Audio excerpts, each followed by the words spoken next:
For me, education research is that you try to support whatever it is you do in the classroom with more than just your own personal experience.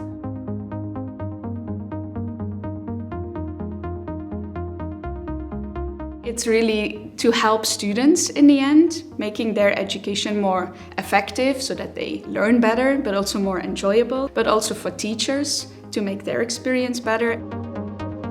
Therese is more from a quantitative background, so she's more into the numbers and statistics.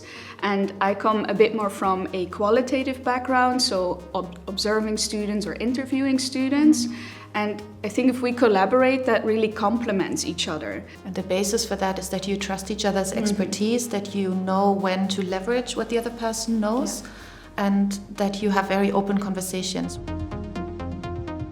So the starting point for the project on master thesis supervision was that we noticed supervisors require a lot of time to give the same information again and again, and that students require more guidance than they were currently being given. The supervisor can refer to these modules when they get questions that are relatively basic. So I'm ready to write my introduction, what do I need to do? It helps the students to come in prepared, which makes the session more effective, more efficient, and the supervisor doesn't have to give repetitive information but can be very targeted in helping that specific student. We basically see these modules as some kind of intervention to help students in the thesis process and to help supervisors in their supervision process. So we are testing now whether this is actually the case.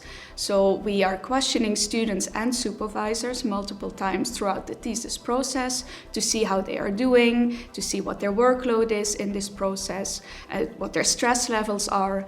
And we also ask them how often they use these modules, how they are experiencing these modules, how they are experiencing the process in general. And then we try to test our assumptions. Does this intervention that we designed really help students in the way that we aimed for and help supervisors in the way that we hoped for?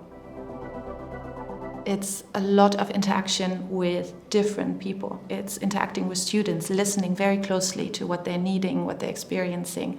It is engaging with literature and other researchers about their perspectives, things that have worked or not worked in the past. It's engaging with each other throughout the process. Bringing together a lot of different perspectives, trying to find a common ground in that. Research can give perspectives that you may not be aware of yourself. It may help you to dispel certain myths that we've been believing in. We're talking about a huge group of people that can benefit from education being done well and being done intentionally and being innovative and adaptive to the environment. So I think education is so foundational to society that not researching it would be leaving huge potential untapped. It's of lifelong importance, but also of lifelong impact.